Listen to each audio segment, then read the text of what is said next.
देखो spring force देख रहे थे हम लोग। तो ये बात बोला लास्टली कि at each point in A deformed spring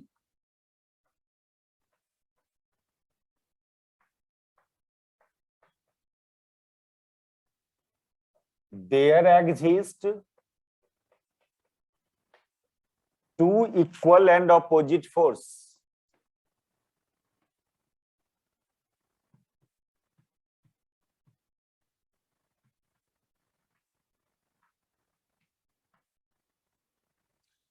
यदि कोई स्प्रिंग डिफॉर्म्ड है, डिफॉर्म्ड में इलोंगेटेड या कंप्रेस्ड दोनों केस आ सकता है। Deformed spring means elongated spring या कंप्रेस्ड स्प्रिंग। इसको दो equal and opposite force apply करके डिफॉर्म किया गया स्प्रिंग को। मान लो इनिशियल लेंथ L था और इसको X अमाउंट से डिफॉर्म किया स्प्रिंग को, तो इसके अंदर हर पॉइंट पर, स्प्रिंग के अंदर हर पॉइंट पर दो फोर्स क्रिएट होता है। दो, लाइट कम है क्या स्क्रीन पर? ये एक डिफॉर्म्ड स्प्रिंग हुआ, इसका X को बोलते हैं हम लोग अमाउंट ऑफ डिफॉर्मेशन।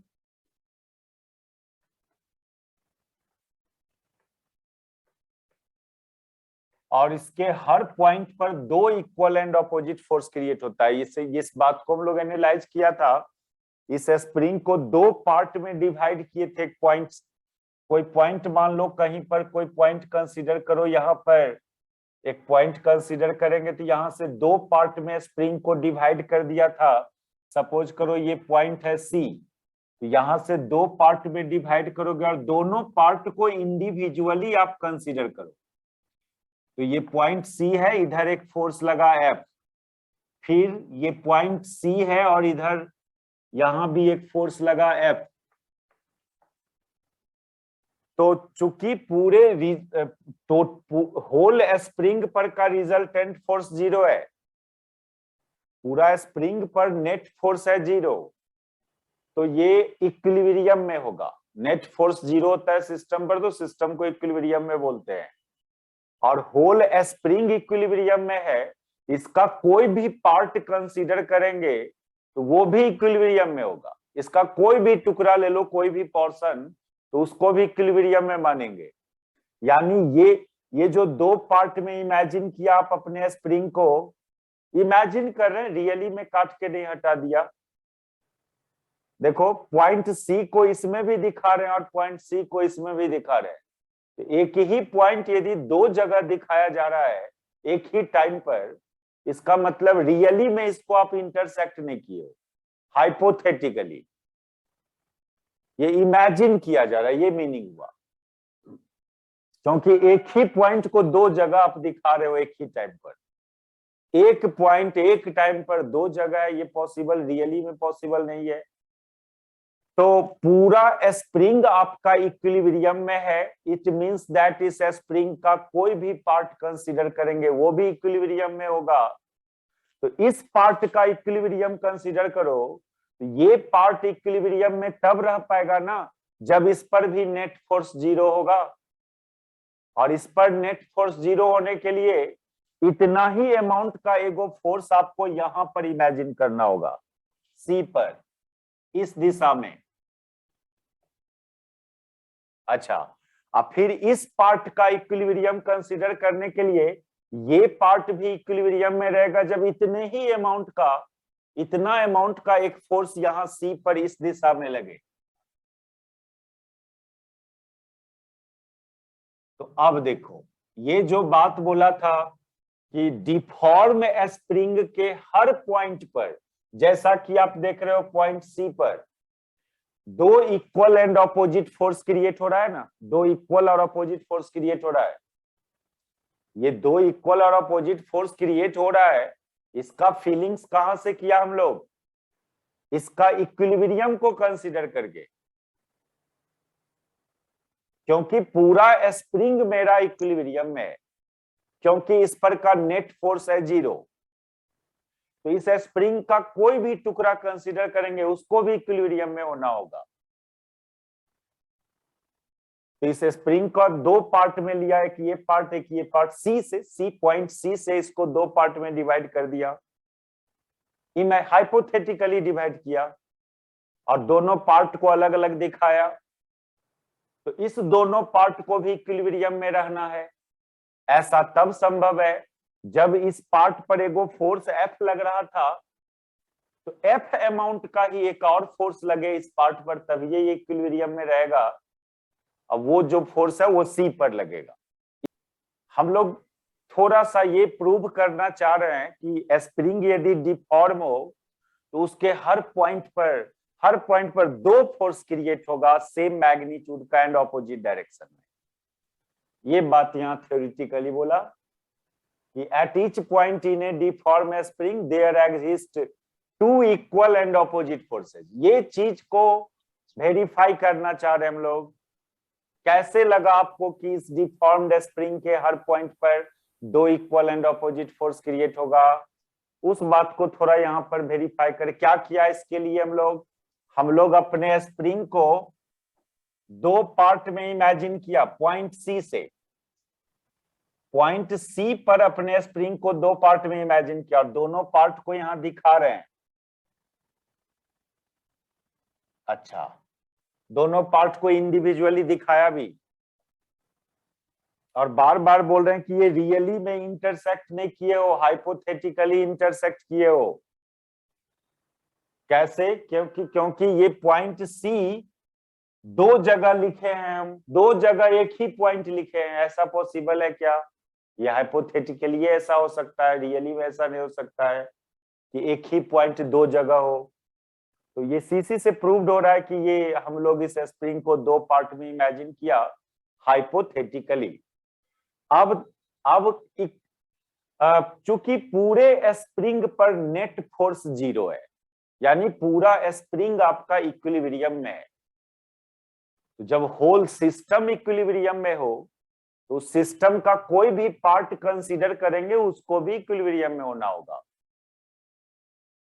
तो इस पार्ट का इक्विलिब्रियम को कंसीडर करके देखो आप, ये पार्ट इक्विलिब्रियम में तब ये संभव है जब इतने ही अमाउंट का एक और फोर्स लगे ऑपोजिट डायरेक्शन में। तो प्रूव्ड हो गया कि पॉइंट सी पर एक इतने ही अमाउंट का फोर्स उस दिशा में लगना चाहिए, तब ये पार्ट इक्विलिब्रियम में रहेगा। सिमिलरली यही बात इस पार्ट के लिए, इस पार्ट को भी इक्विलिब्रियम में होना है क्योंकि होल सिस्टम ही इक्विलिब्रियम में है। तो ये पार्ट इक्विलिब्रियम में कब होगा? जब इतना अमाउंट का एक फोर्स इस स्प्रिंग पर इस दिशा में लगे। तो वो कहां पर लगेगा? सी पर लगेगा, सी पर। तो क्या देखा आपने क्या देखा? ये बात खाली सी पर ही नहीं, अब यहां भी, यहां से भी यही काम करते, दो पार्ट में इमेजिन करते तो वहां भी ऐसा बात होता। तो at each point of deformed spring there exist two equal and opposite force and this force is called as spring force and this force is called as spring force.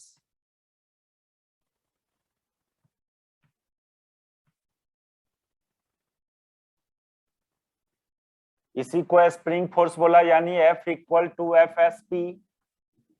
और फिर इसके बारे में क्या बोला कि यदि डिफॉर्मेशन स्मॉल हो, लार्ज अमाउंट से डिफॉर्म नहीं किए हो आप, स्मॉल डिफॉर्मेशन हो, तो ये spring force amount of deformation का डायरेक्टली प्रोपोर्शनल में होता है।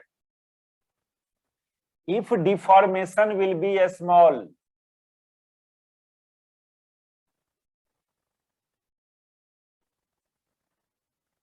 if deformation will be small,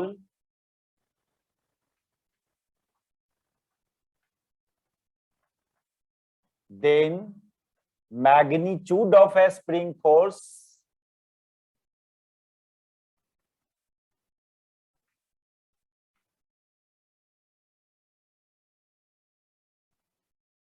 will be directly proportional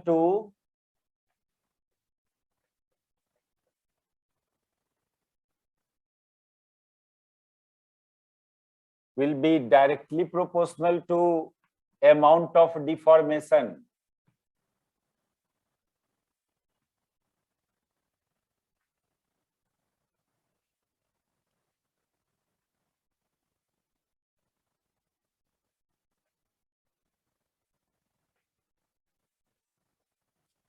यानी F S P is proportional to X, और इस प्रोपोर्शनैलिटी कांस्टेंट को के से डिनोट किया। ये मैग्नीट्यूड की बात कर रहे हैं, स्प्रिंग फोर्स का मैग्नीट्यूड की बात कर रहे हैं हम लोग। माइनस मत डालना, एक्स को अमाउंट ऑफ डिफॉर्मेशन बोल रहे हैं, वो भी ऑलवेज पॉजिटिव। एक्स यहां कोई पोजीशंस नहीं है, डिस्प्लेसमेंट नहीं है, अमाउंट ऑफ डिफॉर्मेशन है। यहां सिंबल का एक ही, हर जगह एक सिंबल का एक ही मीनिंग मत निकालोगे। काइनेमेटिक्स में आप एक्स को डिस्प्लेसमेंट बोलते हो या पोजीशन बोलते हो, यहां पर एक्स को डिस्प्लेसमेंट या पोजीशन मत समझना।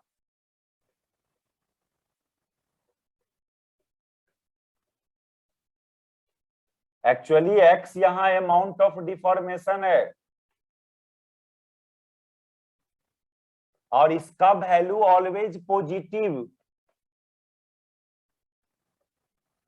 Always positive.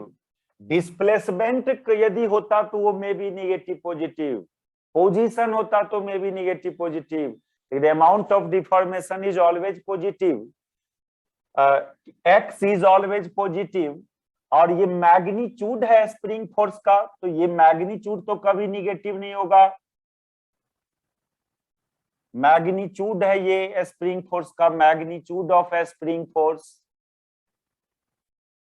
और X sir is always positive, ये पॉजिटिव ही रहेगा मैग्नीट्यूड। तो के, ये जो के जो देख रहे हो प्रोपोर्शनैलिटी कांस्टेंट, ये भी पॉजिटिव प्रोपोर्शनैलिटी कांस्टेंट, इसका भी वैल्यू पॉजिटिव होगा। प्रोपोर्शनैलिटी कांस्टेंट ये भी पॉजिटिव ही रहेगा, कभी निगेटिव, कभी देखे होगे न्यूमेरिकल में। इसका नाम स्प्रिंग कांस्टेंट है, इसको स्प्रिंग कांस्टेंट बोलते हैं, या जनरल नाम इसका इलास्टिक कांस्टेंट,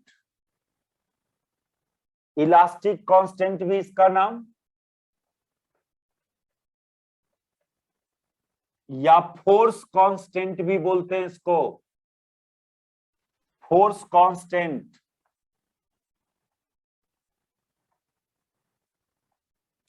या स्टिफनेस कांस्टेंट भी बोला जाता है।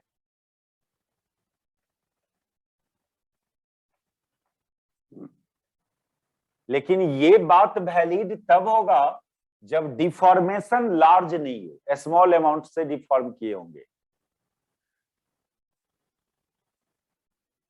और इस केस में स्प्रिंग को लीनियर स्प्रिंग बोलना, and a spring, in this case a spring is called linear.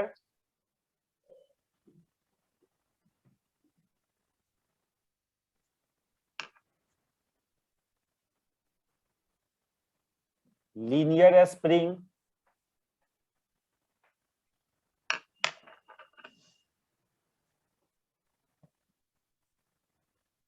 यहां पर स्प्रिंग फोर्स का मैग्नीट्यूड और amount of deformation directly proportional, graph है straight line, linear spring.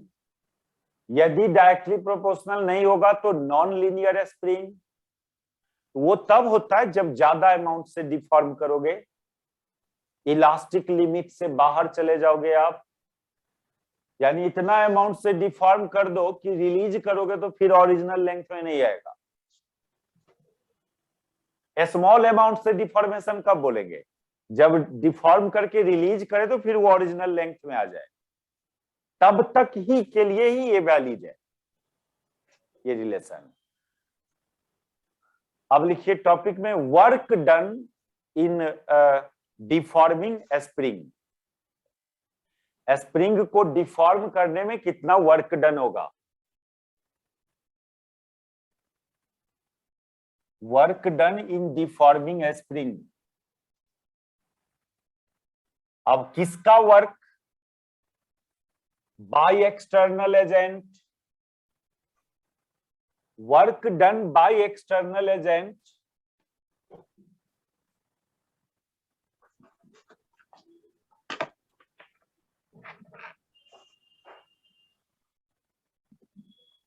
in deforming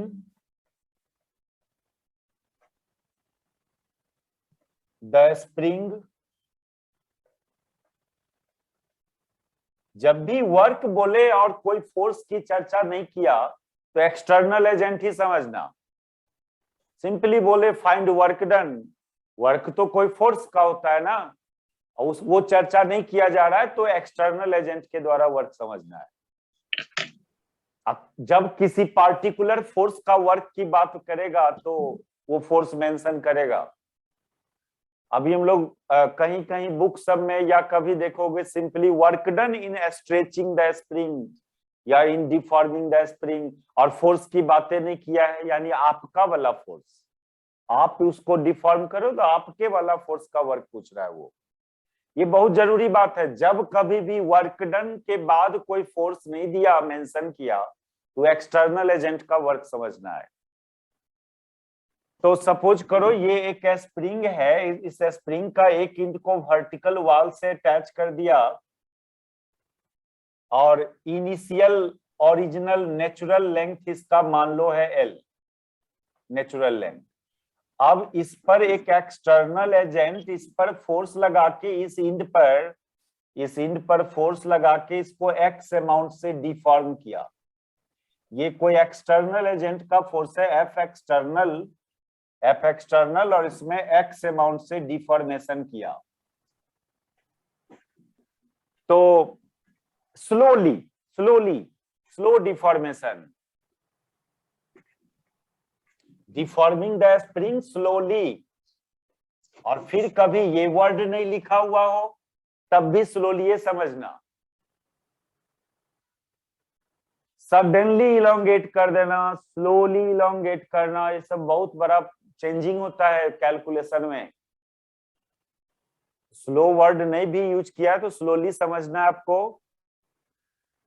तो जब स्लोली डिफॉर्म करोगे तो आप कोई भी पॉइंट, खासकर आप इंड को ही कंसीडर करके देख लो, इस इंड ए को, इस इंड ए पर एक स्प्रिंग भी फोर्स लग रहा होगा, स्प्रिंग फोर्स भी लग रहा होगा इधर, वेक्टर FSP, और स्प्रिंग फोर्स तो इधर लगेगा, क्योंकि इधर ही लगेगा। ये कैसे समझा कि यहां पर स्प्रिंग फोर्स इधर लगेगा? क्योंकि स्लो डिफॉर्मेशन है, ये पॉइंट ए स्लोली मूव कर रहा होगा, दैट इज इसका एक्सेलरेशन 0, एक्सेलरेशन इसका 0 तब ये संभव है जब एक्सटर्नल फोर्स उधर लगा तो स्प्रिंग फोर्स इधर लगना चाहिए और उतने ही अमाउंट का होना चाहिए, तब ये इसका एक्सेलरेशन 0, रिजल्टेंट फोर्स 0, तब ना इसका एक्सेलरेशन 0।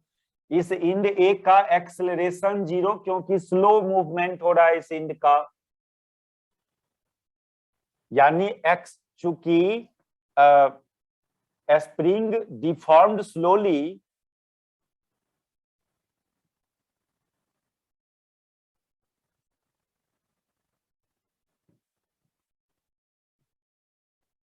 इसलिए acceleration of end A is 0, इसलिए रिजल्टेंट फोर्स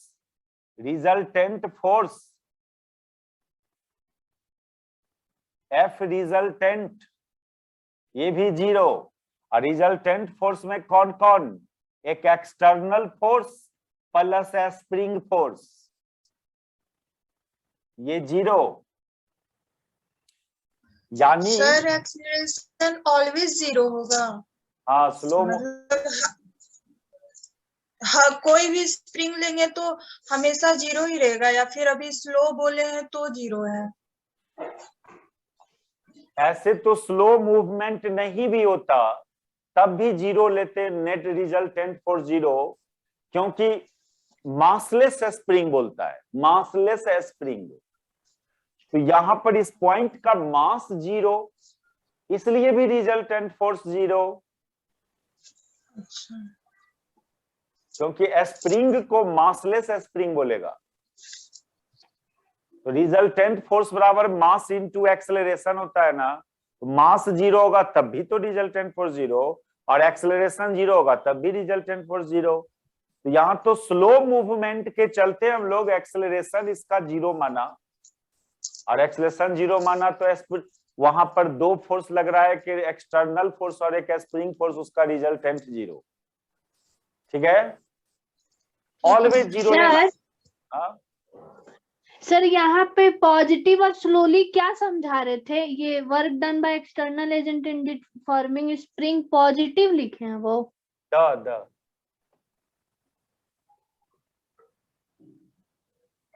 TH है वो।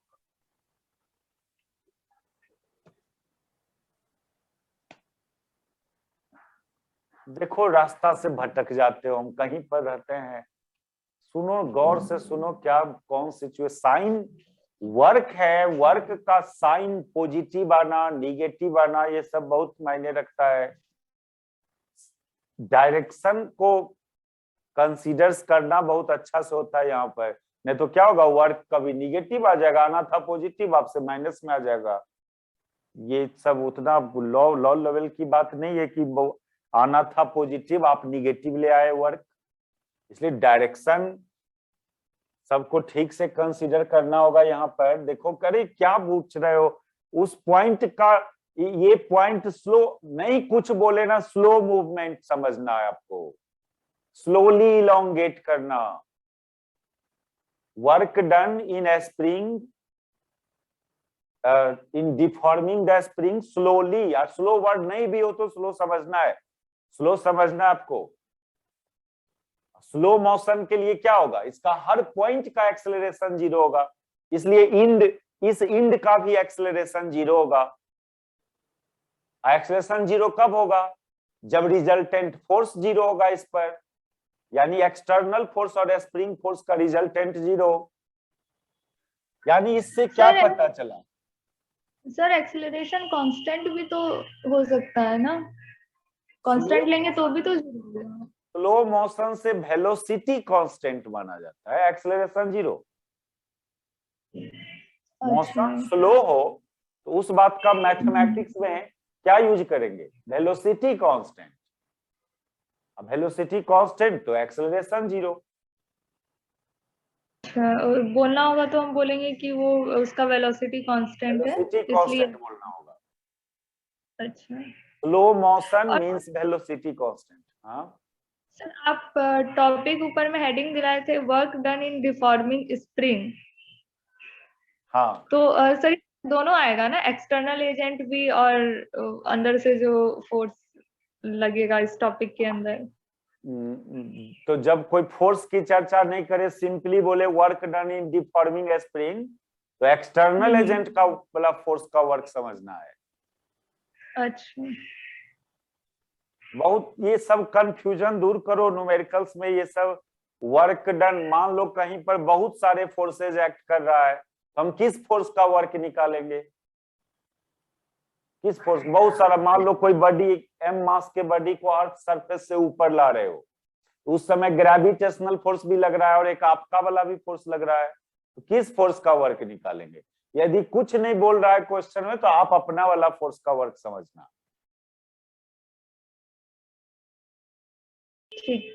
जो वो आंसर देता है ना, वो आपको एक्सटर्नल एजेंट वाला फोर्स का वर्क पर आंसर देता है वो लोग।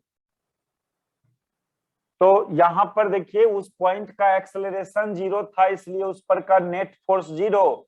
दैट इज क्या, दैट इज एक्सटर्नल फोर्स जो है वो बराबर आया किसका, माइनस स्प्रिंग फोर्स का। यानी ये दोनों फोर्स ऑपोजिट होगा, ऑपोजिट होगा। कोई पूछता ना, देखो ये जो हम लोग इस पॉइंट पर इधर फोर्स लगाया, तो अब आपसे पूछे बताओ स्प्रिंग किधर फोर्स लगाया, स्प्रिंग तो डिफॉर्म हुआ है, तो स्प्रिंग फोर्स लगाएगा इस पॉइंट पर। अब ये भी क्या बोला था, डिफॉर्म्ड स्प्रिंग के हर पॉइंट पर एक फोर्स क्रिएट होता है, तो इस पॉइंट पर आप लगाया इधर, तो बताओ स्प्रिंग किधर लगाया, तो पता चला कि स्प्रिंग फोर्स जो है वो एक्सटर्नल फोर्स के ऑपोजिट है, मतलब इधर लगेगा स्प्रिंग फोर्स। यस सर, इस सब बात का मैथमेटिकल प्रूफ हुआ है, तो यूज कर लेते थे आप कि उधर खींचा तो स्प्रिंग इधर लगाएगा, इधर दबाया तो स्प्रिंग उधर, ये सब लॉजिकली यूज करते थे।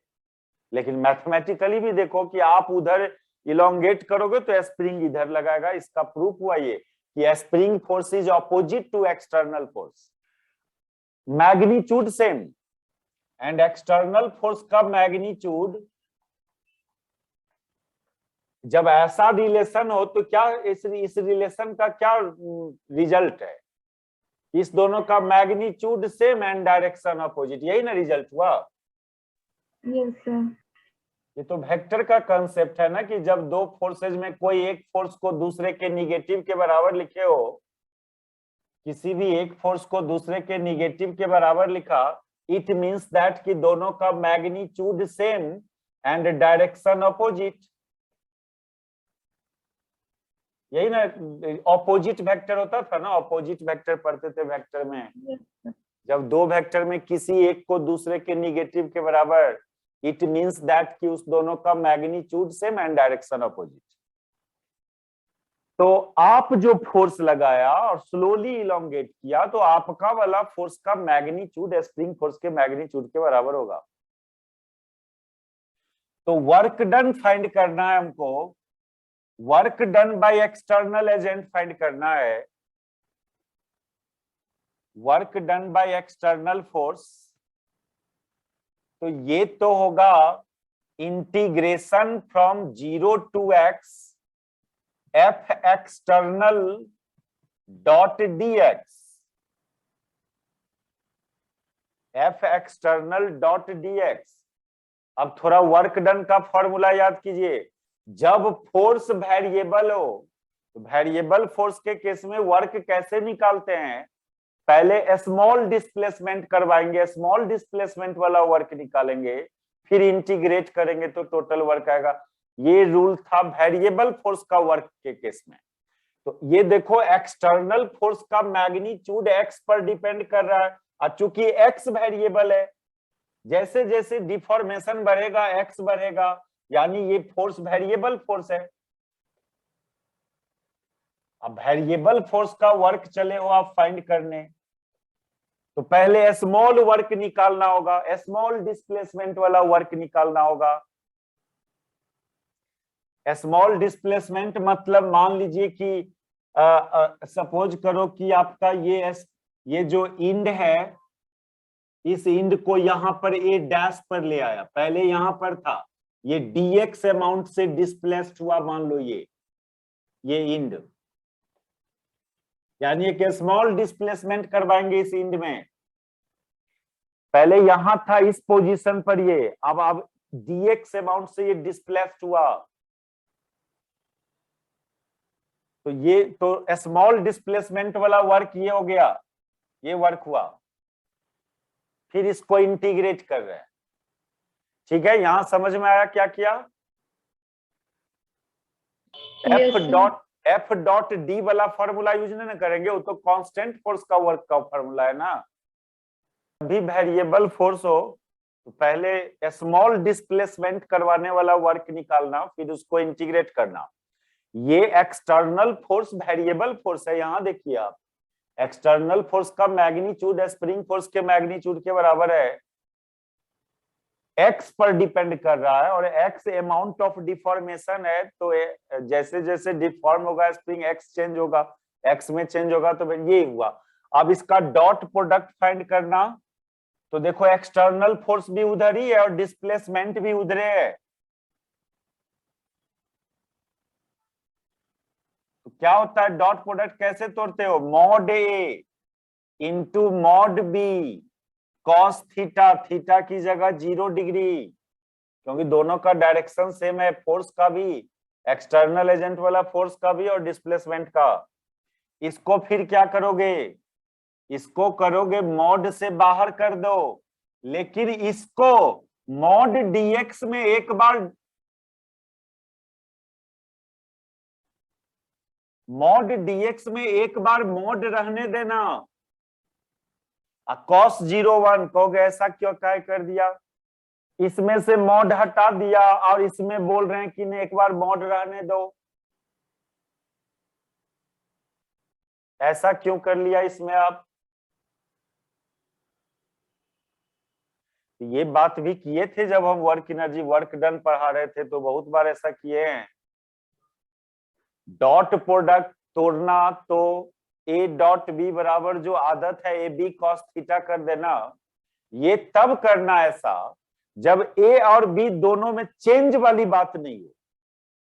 लेकिन कोई एगो में यदि चेंज टाइप का बात है, डी लगा हुआ है, तो उसमें जिसमें डी लगा हुआ होगा उसमें मॉड रहने देना। अभी जैसे एक्स वाले में डी लगा हुआ है, डी एक्स मतलब चेंज इन एक्स, वहां पर एक बार मॉड रहने देना। अब पहले चेक करना कि ये इंक्रीज हो रहा है एक्स की डिक्रीज हो रहा है, वो चेक करना पड़ता है, तब फिर मॉड से बाहर होगा वो। क्योंकि मॉडुलस का काम खाली वेक्टर का साइन हटाना नहीं है, निगेटिव से पॉजिटिव बनाना भी मॉडुलस का काम है। तो एक बार मॉड क्या कर दिया, वेक्टर का साइन था वो हटा दिया, फिर भी मॉड क्यों रहने दिया? क्योंकि हो सकता है ये निगेटिव होगा तो उसको पॉजिटिव भी बनाएगा, ये काम को भी तो करना है ना मॉड को। कहोगे यहां पर खाली वेक्टर का साइन हटाया मॉड, यहां पर कोई चेंज नाम की बात नहीं है मॉड के अंदर। उस जगह मॉड का काम खाली वेक्टर का साइन हटाना है, लेकिन यहां पर चेंज इन एक्स है, dx का मतलब चेंज इन एक्स। यहां पर वेक्टर का साइन को भी हटाना है और निगेटिव से पॉजिटिव भी बनाना है। तो इस सब केस में थोड़ा मॉड को रहने देना पड़ता है। अब चेक करेंगे एक्स में इंक्रीजिंग हो रहा है कि डिक्रीजिंग हो रहा है। जैसे जैसे उस इंड को उधर ले जाओगे एक्स आपका इंक्रीज करेगा, एक्स इंक्रीज करेगा। चूंकि एक्स इंक्रीज कर रहा है, इंक्रीज करेगा ना, तो dx का वैल्यू पॉजिटिव होगा। dx change in x dx का वैल्यू पॉजिटिव। अब पॉजिटिव क्वांटिटी का मॉड करने से बाहर में वैसे ही रह जाता है वो। यदि x घटता डिक्रीज होता तो dx का वैल्यू माइनस में आता, तब मॉड dx करते तो बाहर में एगो और माइनस लगाना पड़ता उसको पॉजिटिव बनाने के लिए। dx का मतलब change in x, final x minus initial x। Final x बड़ा इनिशियल x से, इसलिए ये पॉजिटिव आएगा। जब कोई चीज इंक्रीज करेगा तो फाइनल ज्यादा इनिशियल से, तो ये पॉजिटिव आएगा। अब यहां पर पुट करो, इसलिए work done by external agent,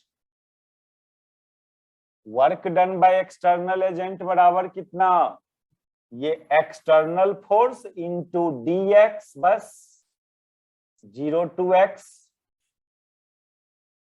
और एक्सटर्नल फोर्स का मैग्नीट्यूड कितना था, वो तो स्प्रिंग फोर्स के मैग्नीट्यूड के बराबर था, kx के बराबर। यानी ये आएगा सॉल्व करके हाफ kx स्क्वायर, ये आएगा। तो देखो, तो कोई स्प्रिंग को स्लोली डिफॉर्म करोगे तो आपका वाला फोर्स का work done half kx square.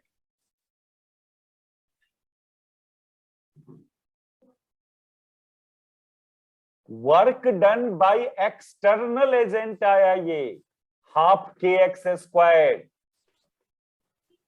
भले ही ये रिजल्ट स्प्रिंग को इलोंगेट करने वाला में निकाले हो, यही रिजल्ट वैलिड होगा जब स्प्रिंग को कंप्रेस करोगे, तब भी इतने ही आएगा work done by external agent. ये दोनों केस में आइदर स्प्रिंग इज elongated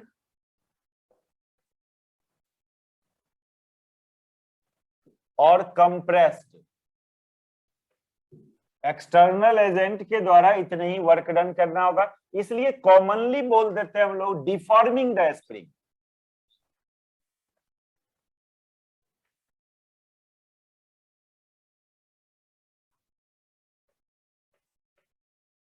अब पहले पार्टिकुलरली इलोंगेटेड या कंप्रेस्ड बोलोगे, डिफॉर्म्ड वर्ड यूज कर दो, दोनों केस में इतना ही वर्क डन आएगा। ये काम हम आपको दे रहे हैं, आप करके देखना। तो अभी इलोंगेट करने की बात किया था ना, अब आप ऐसे फोर्स लगाना इंड पर, अब फिर ये रिलेशन देखना, साइन में कहीं गलती भी कर रहे हो आप, चेक करना, ये होमवर्क समझो आप।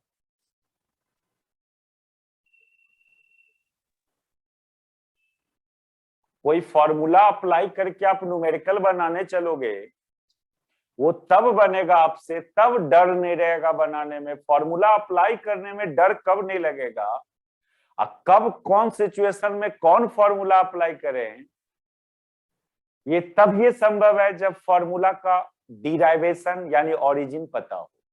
ठीक है, एग्जाम में नहीं डिराइव थोड़ी करना है, लेकिन डर जो लगता है फॉर्मूला अप्लाई करने में, कहाँ कौन फॉर्मूला अप्लाई करे नहीं करे, ये सब है उस फॉर्मूला का ओरिजिन नहीं जानते हो, उसको डिराइव करने के पीछे क्या रिस्ट्रिक्शन एंड कंडीशंस था वो नहीं याद है आपको। आप मोमेंटम कंजर्वेशन जानते हो कि पी बराबर पी एफ, लेकिन इसके पीछे क्या रिस्ट्रिक्शन कंडीशन है कि एक्सटर्नल फोर्स 0 होना चाहिए, तब ये होगा। तो ये बात, ये मोमेंटम कंजर्वेशन पी बराबर पी एफ आया है, डिराइव हुआ है तब जब एक्सटर्नल फोर्स 0 था, तो वही पता नहीं है। खाली मोमेंटम कंजर्वेशन पता है, लेकिन कब होगा कहां होगा वो ओरिजिन पता नहीं है। कहीं एक्सटर्नल फोर्स 0 नहीं भी है और अप्लाई करवा रहे हैं आप। बार बार इस चीज को गौर करो कि क्यों नहीं बनता है न्यूमेरिकल, या बनाने में डर केस क्यों लग रहा है। एक दूगो कम न्यूमेरिकल बनाओ, कंसेप्ट स्ट्रॉन्ग रखो। आपको हम होमवर्क दे रहे हैं सबको, कंप्रेस्ड करने में भी इतने ही वर्क होगा, आप डिराइव करके देखना, आप साइन सही आता है आपको, किसी को -12 kx² तो नहीं आ जा रहा है, देखना तो। अच्छा, ये एक्सटर्नल फोर्स का वर्क डन आया, चूंकि हम लोग देखा था कि जो एक्सटर्नल फोर्स होता है वो बराबर होता है किसका, माइनस स्प्रिंग फोर्स का। तो work done by external force is equal to work done against spring force. ये देखो, ये सब बात, आप एक्सटर्नल फोर्स का वर्क निकालना यानी अगेंस्ट स्प्रिंग फोर्स का वर्क निकाला, और ये भी ½ kx²। That is work done by external force equal to work done against spring force.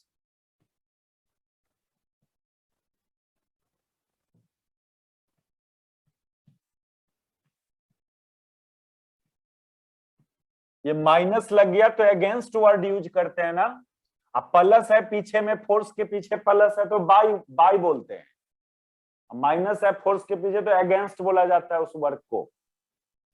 ये हुआ work done against spring force.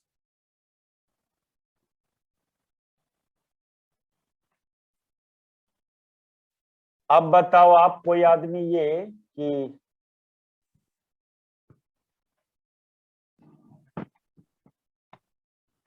कोई आपसे पूछता, बताइए work done by spring force कितना?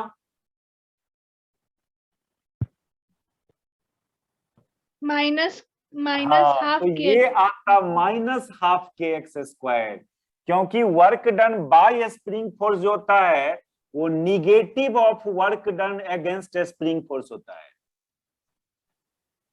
अगेंस्ट स्प्रिंग फोर्स वाले में ही माइनस लगा दो तो work done by spring force बन जाएगा, जैसा कि पहले भी हम लोग किया था। Work done against gravitational force जो होता है वो वर्क, या ऐसे समझो ना, इसको ऐसे समझो,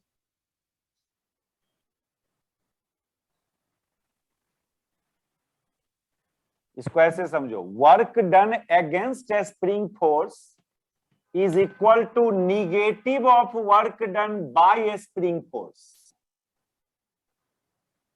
इसलिए work done by spring force is equal to minus work done against spring force.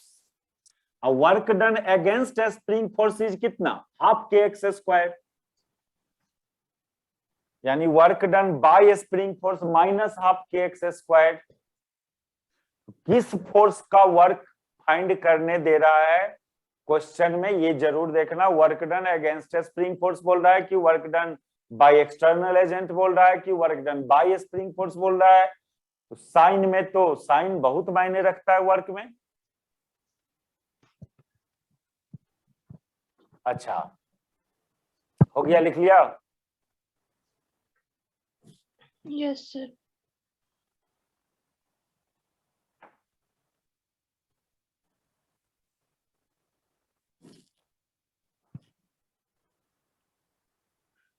और ये जो स्प्रिंग फोर्स होता है ना, ये कंजर्वेटिव नेचर का फोर्स होता है।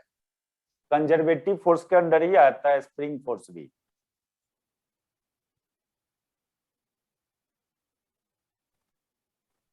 इसको रीस्टोरिंग फोर्स भी बोलते हैं, स्प्रिंग फोर्स को कभी कभी रीस्टोरिंग फोर्स। हाँ लीजिए लीजिए।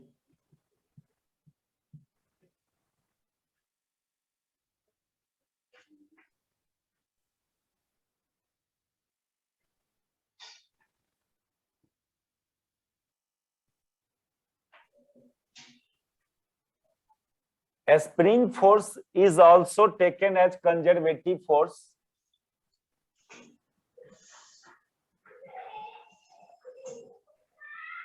Also behaves as conservative force.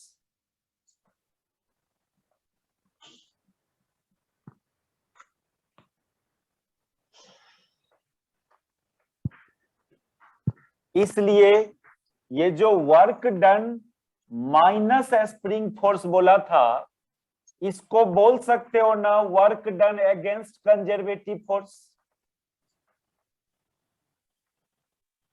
इसको work done against conservative force भी बोल सकते हो, क्योंकि spring force is taken as conservative force. Spring force is taken as conservative, तो माइनस स्प्रिंग फोर्स मतलब work done against conservative, and work done against conservative is equal to change in potential energy of system,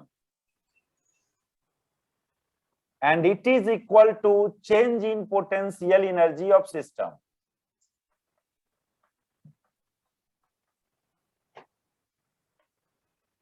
अच्छा, और ये quantity आया था कितना? ये quantity आया था हाफ के एक्स स्क्वायर। मीन्स ये कि ये जो क्वांटिटी है हाफ के एक्स स्क्वायर, इसको बहुत बात बोल सकते हो। एक तो बोला work done by external agent, एक बोला work done against spring force, अभी अभी बोल रहे हैं इसको change in potential energy of deformed spring. तो thus this quantity is also potential energy, change in potential energy. लेकिन जब वो नेचुरल लेंथ में था तो x 0 था, अमाउंट ऑफ डिफॉर्मेशन 0 था, नेचुरल लेंथ में था, तो उस समय का पोटेंशियल एनर्जी 0 होगा। जब x 0 यानी नेचुरल लेंथ, डिफॉर्मेशन 0, उस समय का पोटेंशियल एनर्जी 0। तो ये चेंज को सिंपली पोटेंशियल एनर्जी बोल सकते हो स्प्रिंग का, चेंज नहीं बोल के इसको potential energy of deformed spring.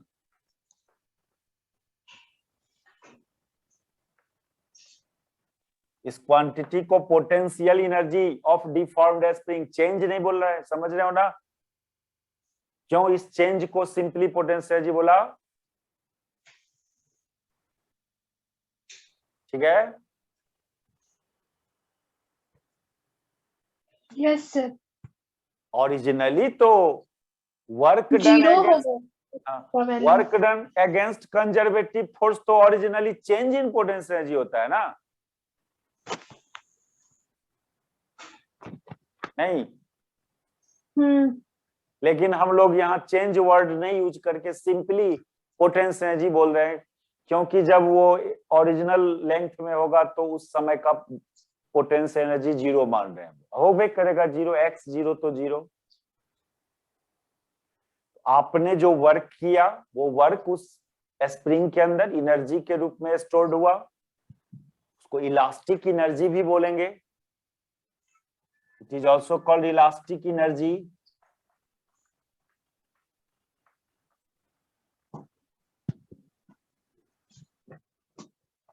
ठीक है,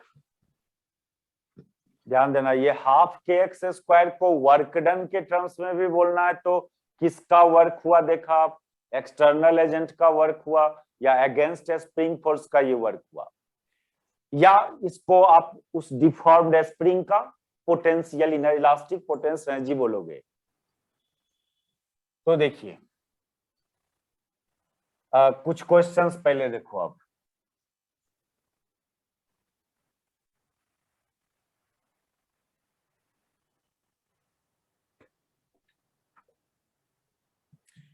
अब एक कंसेप्ट और देख लो, एक तो फिर आ जाते हैं न्यूमेरिकल्स में, वो है conservation of mechanical energy.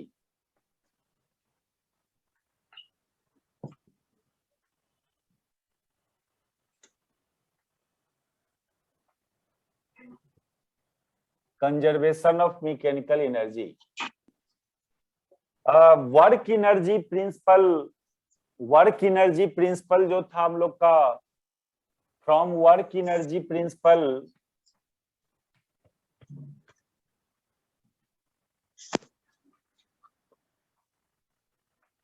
From work energy principal ये था work done bye all the forces.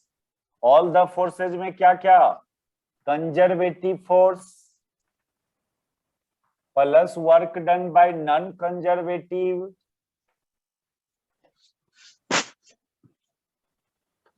And जो इस दोनों फोर्स को छोड़ के जो बच गया उसको एक्सटर्नल फोर्स।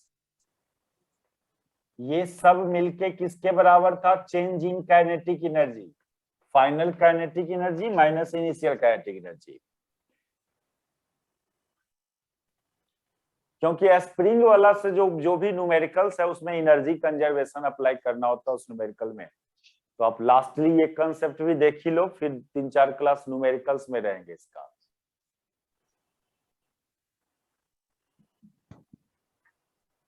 ये वर्क एनर्जी प्रिंसिपल था। अब इसमें एक केस अप्लाई कर दें आप कि यदि नॉन कंजर्वेटिव फोर्स का वर्क 0 हो एंड एक्सटर्नल फोर्स का वर्क 0, सिंपली कंजर्वेटिव फोर्स का वर्क डन हो।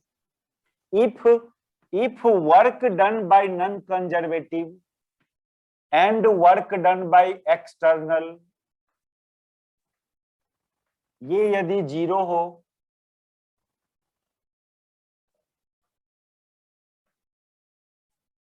कब 0 होगा, जब ये फोर्स नहीं लगे। एक तो ये पॉसिबिलिटी जब ये फोर्स ही नहीं लगे, दूसरा जब लगे तो डिस्प्लेसमेंट के परपेंडिकुलर हो। ऐसा नहीं बोल रहे कि नॉन कंजर्वेटिव फोर्स ही नहीं लगे, नॉन कंजर्वेटिव फोर्स यानी फ्रिक्शन फोर्स, फ्रिक्शन फोर्स ही नहीं लगे। लगने दो फ्रिक्शन फोर्स को, उसका वर्क 0 होना चाहिए। आप कहोगे तो वर्क 0 यानी फ्रिक्शन फोर्स को डिस्प्लेसमेंट के परपेंडिकुलर, ये तो होता नहीं है। फ्रिक्शन फोर्स तो ऑलवेज या तो डिस्प्लेसमेंट की तरफ होता है या डिस्प्लेसमेंट के ऑपोजिट होता है, वो तो कभी परपेंडिकुलर नहीं होता है फ्रिक्शन फोर्स डिस्प्लेसमेंट का। इसका वर्क कैसे 0 होगा, इसका वर्क तो तभी 0 होगा जब ये फोर्स ही नहीं लगे। नहीं, एक केस है जब हम लोग रोटेशनल मोशन पढ़ेंगे, वहां पर फ्रिक्शन फोर्स लगने के बावजूद भी एनर्जी कंजर्वेशन होगा। रोटेशनल मोशन, रोलिंग मोशन में, प्योर रोलिंग मोशन जब होगा तो फ्रिक्शन फोर्स भी लगेगा, तब भी एनर्जी कंजर्वेशन होगा। लेकिन ट्रांसलेशनल मोशन हो, प्योर ट्रांसलेशनल मोशन हो, तब फ्रिक्शन फोर्स लगेगा यदि नॉन कंजर्वेटिव फोर्स, तो फिर एनर्जी कंजर्वेशन नहीं होगा। तो रोलिंग मोशन में वहां देखो एनर्जी कंजर्वेशन, मैकेनिकल एनर्जी का कंजर्वेशन मतलब कि कोई काइनेटिक एंड पोटेंशियल एनर्जी में एक दूसरे में कन्वर्ट हो, कोई दूसरा एनर्जी में कन्वर्ट नहीं हो जाए। आपका energy, mechanical energy heat energy में कन्वर्ट हो जाएगा, तो वो चीज नहीं होना है। फ्रिक्शन फोर्स से हमको मतलब नहीं है, मतलब है कि वो जो काइनेटिक एनर्जी है, पोटेंस एनर्जी है, वो एक दूसरे में कन्वर्ट हो और कोई अदर फॉर्म ऑफ एनर्जी में कन्वर्ट नहीं होना चाहिए, हीट में नहीं चला जाए। यदि सरफेस रफ है और ट्रांसलेशनल मोशन करवाओगे, खिसकने वाला मोशन, तो स्वाभाविक है हीट होगा, गर्म होगा बॉडी आपका, यानी जो काइनेटिक एनर्जी है वो हीट में कन्वर्ट हो जाएगा। ट्रांसलेशनल मोशन में फ्रिक्शन फोर्स हीट प्रोड्यूस करता है, लेकिन रोलिंग मोशन में, प्योर रोलिंग मोशन देखेंगे तो फिर वहां पर फ्रिक्शन फोर्स और रोलिंग मोशन को उसी के चलते रोलिंग मोशन होता है, वहां पर फ्रिक्शन का काम हीट प्रोड्यूस करना नहीं है। फ्रिक्शन नहीं होगा वहां तो रोलिंग मोशन ही नहीं होगा, स्मूथ सरफेस पर रोलिंग मोशन संभव नहीं है। यहां पर फ्रिक्शन का रहना नहीं रहना ये हम लोग को प्रॉब्लम नहीं कर रहा है, प्रॉब्लम है कि हीट प्रोड्यूस नहीं हो। तो बहुत कोई जनरली सिंपली बोल देता है अरे फ्रिक्शन फोर्स लग रहा है, एनर्जी कंजर्वेशन मत कराओ, क्योंकि कंसेप्ट बोला गया था कि नॉन कंजर्वेटिव फोर्स। हम ऐसे नहीं बोल रहे, हम ये नहीं बोल रहे कि नॉन कंजर्वेटिव फोर्स नहीं लगे, लगे नहीं दीजिए, उसका वर्क जीरो हो। तो और एक्सटर्नल फोर्स का भी वर्क जीरो हो, फोर्स ही नहीं लगे ऐसा मत बोलना चाहिए। लेकिन ये नॉन कंज, इसमें इस केस में थोड़ा आता है कंफ्यूजन।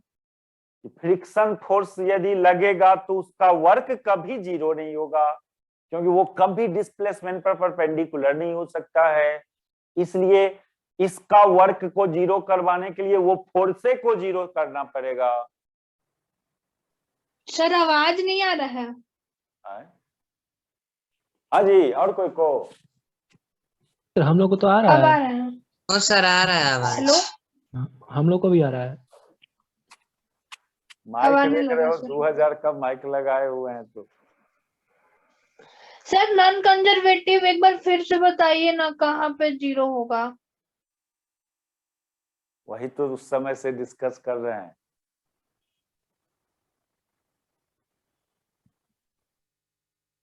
नॉन कंजर्वेटिव फोर्स कहाँ? नॉन कंजर्वेटिव फोर्स में कौन फोर्स है? फ्रिक्शन फोर्स ना। Friction force. हाँ, फ्रिक्शन फोर्स का वर्क जीरो कब होगा? कभी नहीं संभव है, क्योंकि वो डिस्प्लेसमेंट के परपेंडिकुलर नहीं होता है। वो या तो डिस्प्लेसमेंट की तरफ होता है फ्रिक्शन फोर्स, या उसके ऑपोजिट होता है। अलोंग द सरफेस लगता है हमेशा, मतलब डिस्प्लेसमेंट के ऑपोजिट या उसकी तरफ, यही ना। हाँ। कभी तो उसका सर वर्क जीरो जीरो होगा? नहीं होगा, जीरो नहीं होगा। तो फ्रिक्शन, तो नॉन कंजर्वेटिव फोर्स का वर्क जीरो कब होगा? जब वो फोर्स ही नहीं लगे ना। अच्छा, मतलब स्मूथ सरफेस हो। स्मूथ सरफेस हो। ठीक है। तो लेकिन एगो केस है, रोलिंग मोशन पढ़ेंगे हम लोग बाद में, उसमें वहां पर फ्रिक्शन के वजह से ही रोल होता है। फ्रिक्शन फोर्स लगने के बावजूद भी वहां एनर्जी कंजर्वेशन होगा। अच्छा,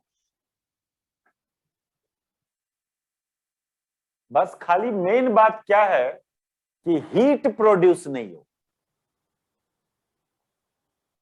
तो रोलिंग मोशन में हीट प्रोड्यूस नहीं होता है, सरफेस के रफनेस से हीट प्रोड्यूस, लेकिन ट्रांसलेशनल खिसकाते हो, कोई चीज को रगड़ते हो तो हीट प्रोड्यूस होता है ना। रोलिंग मोशन में हीट प्रोड्यूस नहीं होता है, इसलिए फ्रिक्शन फोर्स लगने के बावजूद भी वहां एनर्जी कंजर्वेशन करवाया जाता है। तो सुनो, तो यदि friction force, non conservative force का वर्क और एक्सटर्नल फोर्स का वर्क को जीरो करके डाल दो इसमें, then work energy principle becomes, then work energy principle becomes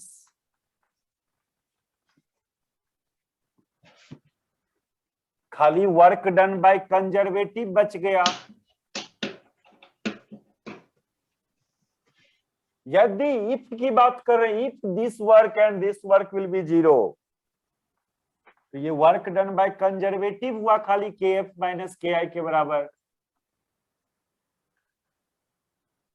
और अब क्या करो, दोनों तरफ निगेटिव साइन लगा दो।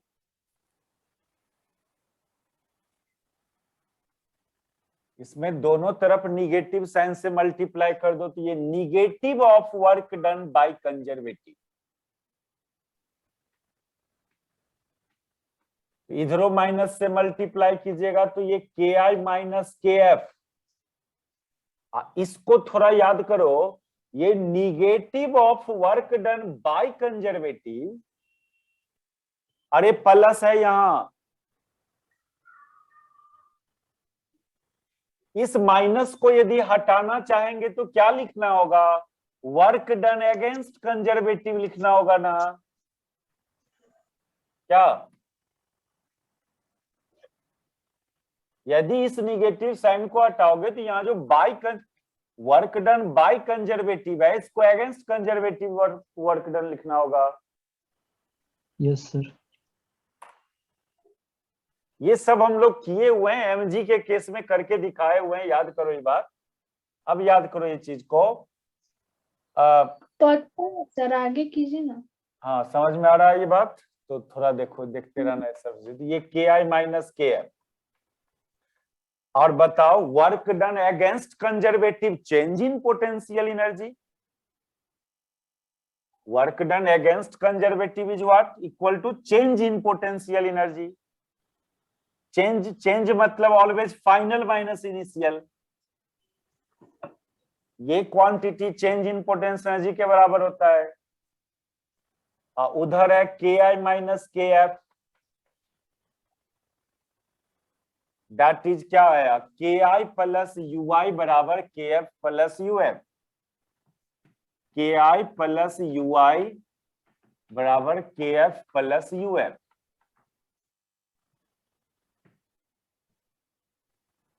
और के प्लस यू को मैकेनिकल एनर्जी बोलते हो।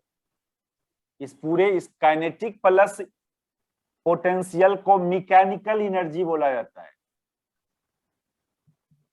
Mechanical energy.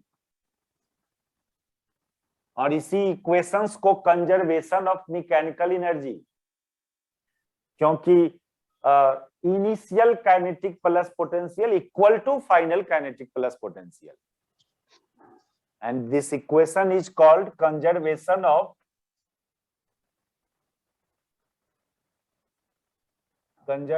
of mechanical energy।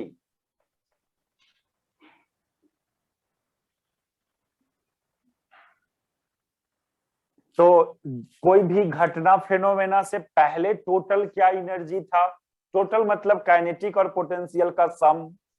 उस घटना फेनोमेना के बाद क्या टोटल एनर्जी है, वो दोनों इक्वल होगा, प्रोवाइडेड दैट कि फ्रिक्शन फोर्स एब्सेंट हो, या हो तो उसका वर्क जीरो हो, और एक्सटर्नल फोर्स का वर्क जीरो हो। एक्सटर्नल फोर्स को एब्सेंट मत करो, हो सकता है वो, लेकिन उसका वर्क जीरो हो। तो जो सिस्टम का इनिशियल एनर्जी था, फाइनल एनर्जी, जैसे कि अब देखिए खाली न्यूमेरिकल ही तो इस पर करना है हम लोग को, समझा। एनर्जी कंजर्वेशन कब अप्लाई करना, जब फ्रिक्शन फोर्स एब्सेंट हो, टोटली एब्सेंट कर दो उसको। ऐसे नहीं बोलोगे खाली वर्क जीरो, वर्क तब ये जीरो होगा जब वो फोर्स से नहीं होगा, और एक्सटर्नल फोर्स वाले में हो सकता है तब भी वर्क जीरो होगा। तो एनर्जी कंजर्वेशन अप्लाई कर सकते हो आप। तो देखिए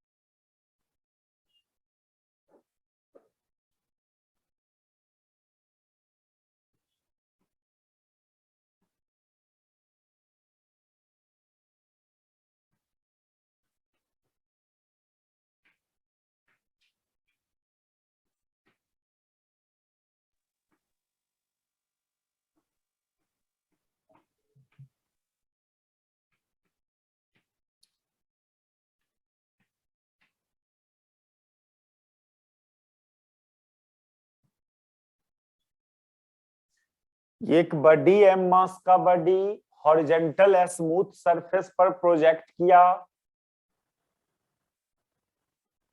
A body of mass m is projected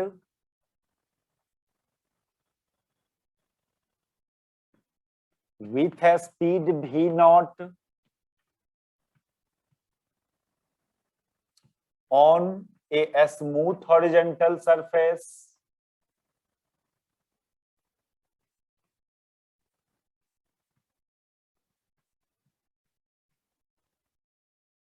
as shown in figure.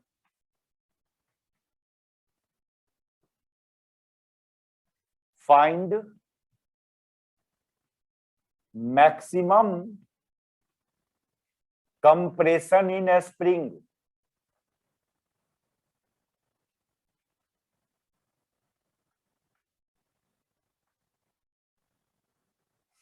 तो ये बॉडी जब इससे कोलाइड करेगा इस स्प्रिंग के, इसको कंप्रेस करेगा, मैक्सिमम कंप्रेशन फाइंड करना है स्प्रिंग में।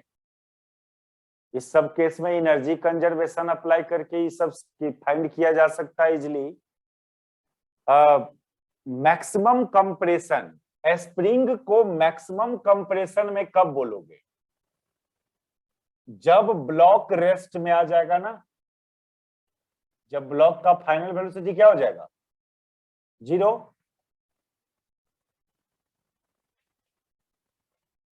नहीं,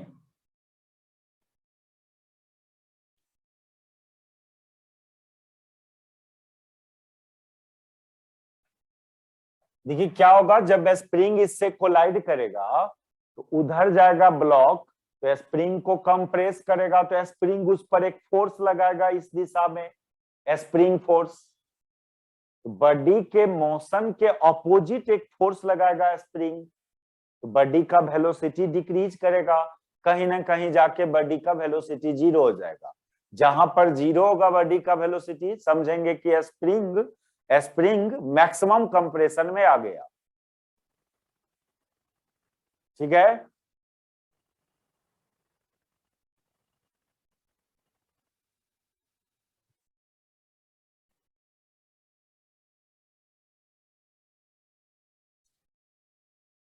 एट मैक्सिमम कंप्रेशन क्या होगा? एट मैक्सिमम, जब स्प्रिंग मैक्सिमम कंप्रेशन में आएगा तो उस समय वेलोसिटी 0 हो जाएगा, velocity of object becomes 0, velocity of block becomes 0।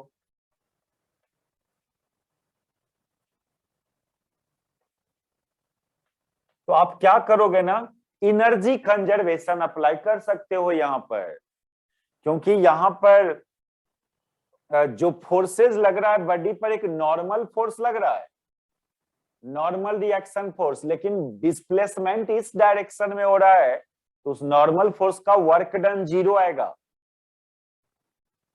Work done 0 normal. यहां तो mg का भी वर्क 0, mg तो ऐसे कंजर्वेटिव फोर्स है, उसका वर्क 0 नहीं भी आता तो कोई प्रॉब्लम नहीं था, लेकिन नॉर्मल फोर्स यहाँ एक्सटर्नल फोर्स की तरह बिहेव करेगा, वो उसका वर्क 0 होना चाहिए।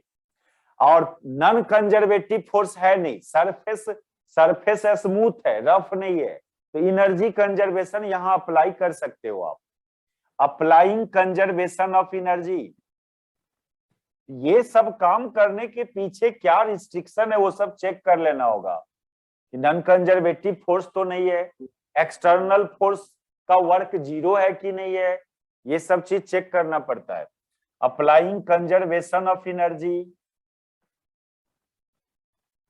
तो सुनो, इनिशियली इस केस में ये इनिशियल है वो फाइनल है, ये इसको इनिशियल समझना, कंप्रेशन से जस्ट पहले, और जब मैक्सिमम कंप्रेशन पर आ गया तो उसको फाइनल समझोगे। कोई फेनोमेना स्टार्ट होने के पहले वो सिचुएशन था, और ये फाइनल समझना और एनर्जी कंजर्वेशन अप्लाई करना। एनर्जी कंजर्वेशन में पूरे सिस्टम का एनर्जी लेना है, पूरा सिस्टम का। अब आपके सिस्टम में कौन कौन है, ब्लॉक है और स्प्रिंग है, दोनों का एनर्जी कंसीडर करना। तो यहां पर ये इनिशियल काइनेटिक, इनिशियल पोटेंशियल। तो देखो काइनेटिक एनर्जी तो है, इस ब्लॉक में काइनेटिक एनर्जी है हाफ mv0 स्क्वायर, लेकिन इस ब्लॉक में कोई ग्रेविटेशनल पोटेंशियल एनर्जी नहीं है। आप इस फ्लोर को ही रिफरेंस लेवल मान लो, इस फ्लोर को, जिस फ्लोर पर मूव कर रहा है उसको रिफरेंस लेवल, और रिफरेंस लेवल पर ग्रेविटेशनल पोटेंशियल एनर्जी 0 माना जाता है। जिस फ्लोर पर बॉडी मूव कर रहा है उसको रिफरेंस लेवल मानना, यानी वहां पर बॉडी का ग्रेविटेशनल पोटेंशियल एनर्जी 0। कहीं अदर जगह भी रेफरेंस लेवल मान सकते हो, कहीं अदर जगह मानोगे तो तब तो ब्लॉक में कुछ ग्रेविटेशनल पोटेंशियल एनर्जी भी आ जाएगा। तो अपना सिचुएशन आसान करने के लिए जिस फ्लोर पर मूव कर रहा है, एक देखो जब भी एनर्जी कंजर्वेशन अप्लाई करना तो एक रेफरेंस लेवल यानी एक ऐसा लेवल पर सेलेक्ट करो जहां का एनर्जी 0 मान सके आप, एक सुटेबल पोजीशन ये एज्यूम करना पड़ेगा। देखते कि क्वेश्चन अभी और 10-5 को बनाएंगे तो आइडिया आ जाएगा क्या करते हैं हम लोग। एनर्जी कंजर्वेशन में हमको पोटेंशियल एनर्जी भी तो लेना है ना। अब पोटेंशियल एनर्जी में ग्रेविटेशनल पोटेंशियल एनर्जी जब आएगा तब तो ग्रेविटेशनल पोटेंशियल एनर्जी का वैल्यू mgh प्लस mgh या माइनस mgh या 0, यही 3 को होगा। जब रिफरेंस लेवल के पास होगा तो 0 मानेंगे, रिफरेंस लेवल से ऊपर होगा तो प्लस mgh लेंगे, नीचे रहा तो माइनस mgh लेंगे। ड्यूरिंग एनर्जी कंजर्वेशन आप कहीं भी अपना सुविधा के अकॉर्डिंग रेफरेंस लेवल मान लेना, आंसर में कोई चेंजिंग नहीं आएगा। तो हम जिस फ्लोर पर मूव कर रहे हैं उस फ्लोर को ही रेफरेंस लेवल माना तो इस ब्लॉक का ग्रेविटेशनल पोटेंशियल एनर्जी 0। अच्छा ये तो खाली ब्लॉक का सब कुछ लिखा, एगो स्प्रिंग भी है, स्प्रिंगों का लिखना है, पूरे सिस्टम का एनर्जी कंजर्वेशन होता है। तो स्प्रिंग तो मूव नहीं कर रहा है, स्प्रिंग का खाली पोटेंशियल एनर्जी यूज होगा, स्प्रिंग का कोई काइनेटिक एनर्जी यूज नहीं करना, उसका पोटेंशियल एनर्जी यूज करना है खाली। लेकिन स्प्रिंग अभी नेचुरल लेंथ में है, अभी कंप्रेस्ड तो नहीं हुआ है, इसलिए स्प्रिंग का पोटेंशियल एनर्जी भी 0। ये दूगो 0 देख के समझ लो, एगो 0 जो है इस ब्लॉक का ग्रेविटेशनल पोटेंशियल एनर्जी है, ये gravitational potential energy of block है, और ये जो 0 है वो क्या है, elastic potential energy of spring है।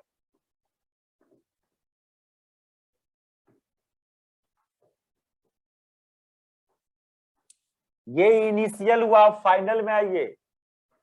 फाइनल में ब्लॉक आपका रेस्ट में आ गया, जब मैक्सिमम कंप्रेशन में गया तो ब्लॉक रेस्ट में आ गया, तो ब्लॉक का काइनेटिक एनर्जी 0। अच्छा ब्लॉक अभी भी रिफरेंस लेवल पर है, ऐसा नहीं कि रिफरेंस लेवल से ऊपर चला गया या नीचे आ गया, उसी फ्लोर पर है, तो ब्लॉक का ग्रेविटेशनल पोटेंशियल एनर्जी भी 0। लेकिन स्प्रिंग कंप्रेस्ड हुआ, और जब स्प्रिंग में डिफॉर्मेशन आया तो उसमें एक इलास्टिक पोटेंशियल एनर्जी आएगा, कितना, हाफ kx²। ये 0 अभी काइनेटिक एनर्जी ऑफ ब्लॉक है, ये 0 gravitational potential energy of block है, और ये तो समझ रहे हो स्प्रिंग का इलास्टिक पोटेंशियल एनर्जी। बस ये किया, ये इनिशियल मैकेनिकल एनर्जी, वो फाइनल में इसको सॉल्व कर दो, x का वैल्यू आ जाएगा। सर 2 मिनट रुक जाइए, ठीक सर है, रुक जाइए ना। ठीक है, उतार ली थी ना? नहीं सर नहीं उतारे थे। आप भेजेंगे वीडियो तो उतार लेना। सर आपको बोलना चाहिए था ना। अच्छा हम भेज देंगे फोटो तुमको। इतना देर से हम डिस्कस कर रहे हैं, इतना हम उम्मीद नहीं कर सर क्वेश्चन नहीं समझे, उतारे केवल, सॉल्यूशन नहीं समझे। हाथ चलाते रहना है। सर वो एक बार में दो काम अच्छा से नहीं होता है, एक ही पे फोकस करना रहता है। हो गया सर। इसको सॉल्व करोगे तो x का वैल्यू ये आएगा 2 कटिए जाएगा v0/√k आएगा ना, mv0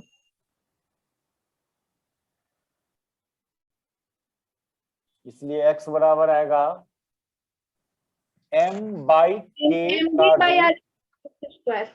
इंटू v0 आएगा, ये आएगा।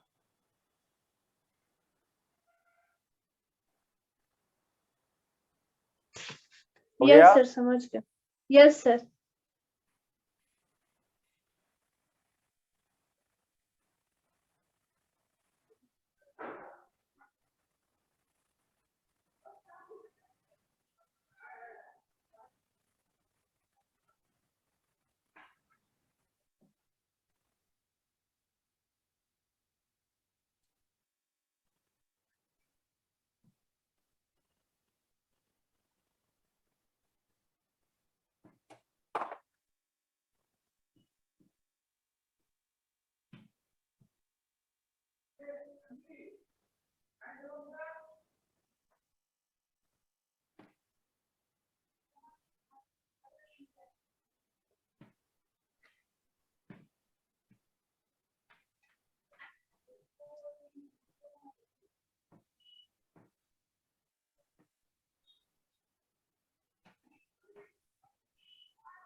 बनाओ, फिगर बनाओ। बना लिए सर। ये सिचुएशन है कि ये दो स्प्रिंग है, दोनों स्प्रिंग अभी नेचुरल लेंथ में है। फिगर 1 में दोनों स्प्रिंग अभी नेचुरल लेंथ में है। अब क्या किए हो, इनिशियली ये दोनों स्प्रिंग अपना नेचुरल लेंथ में है। अब इस बॉडी को x0 अमाउंट से इस डायरेक्शन में डिस्प्लेस कर दिया और रिलीज कर रहे हैं, छोड़ रहे हैं, रेस्ट से छोड़ रहे हैं। तो आपको फाइंड करना है कि जब ये बॉडी, स्वाभाविक है जब आप छोड़ोगे इसको तो बॉडी इधर आएगा ना, इधर आएगा ना बॉडी। Yes sir. अरे हाँ इधर सर। ले गया, इधर ले गया तो ये स्प्रिंग इलोंगेट हुआ और ये स्प्रिंग कंप्रेस्ड हुआ। तो कंप्रेस्ड स्प्रिंग इस बॉडी पर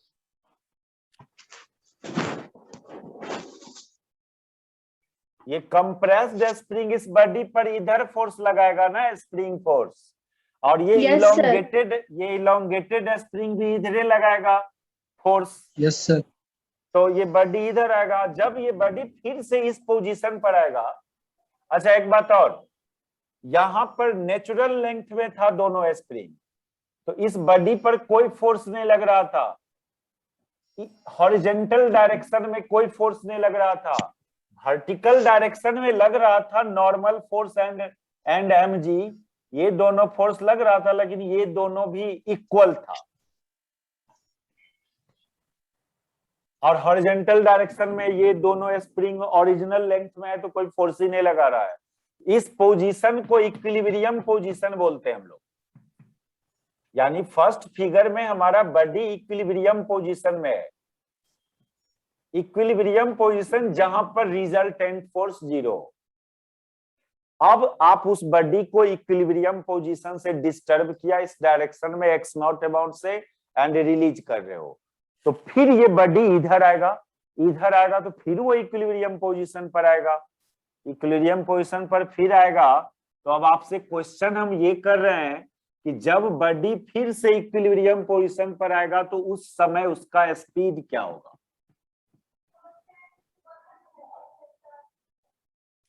क्वेश्चन को लिखने जाएंगे तो बहुत टाइम लगेगा, आप अपने मन से हम समझा दिए क्वेश्चन को, वो लिख सकते हो, क्वेश्चंस फॉर्म कर लेना। क्या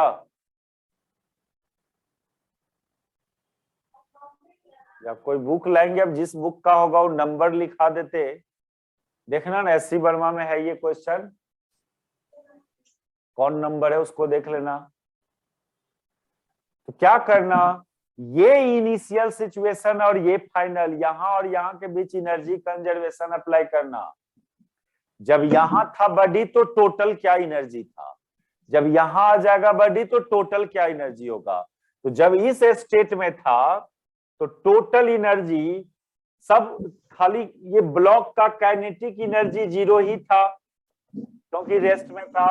ये स्प्रिंग एक्स नॉट अमाउंट से इलोंगेटेड है। इस स्प्रिंग में एक, अच्छा, ग्रेविटेशनल पोटेंशियल जी 0 मान लेना।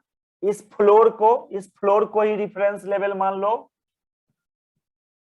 इस फ्लोर को रिफरेंस लेवल, तो ग्रेविटेशनल पोटेंशियल जी 0 क्योंकि रिफरेंस लेवल पर है वो। लेकिन स्प्रिंग, इस स्प्रिंग में एक्स नॉट अमाउंट से डिफॉर्मेशन है। तो इस स्प्रिंग में एक इलास्टिक पोटेंशियल एनर्जी होगा half k1 x not square, और ये स्प्रिंग भी एक्स नॉट अमाउंट से कंप्रेस्ड है। कंप्रेस्ड हो या इलोंगेटेड हो, दोनों केस में एनर्जी का यही फॉर्मूला होता है, plus half k2 x not square.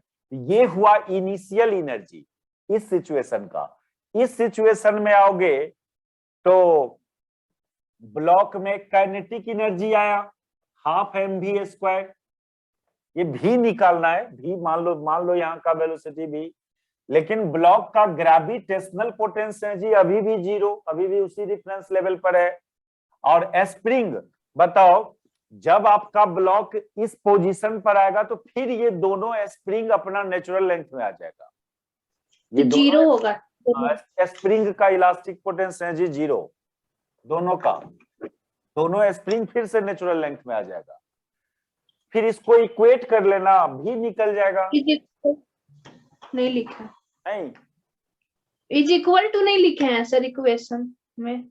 हम तो खाली इस केस का एनर्जी लिखा, इस केस का। अब आप एनर्जी कंजर्वेशन पहले वर्ड यूज करोगे तब ना,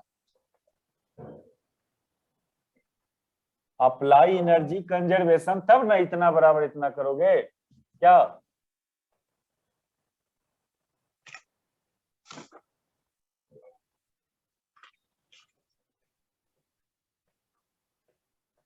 यहां से भी का वैल्यू फाइंड कर लोगे, इसको रहने दो, नेक्स्ट क्लास करेंगे हम लोग।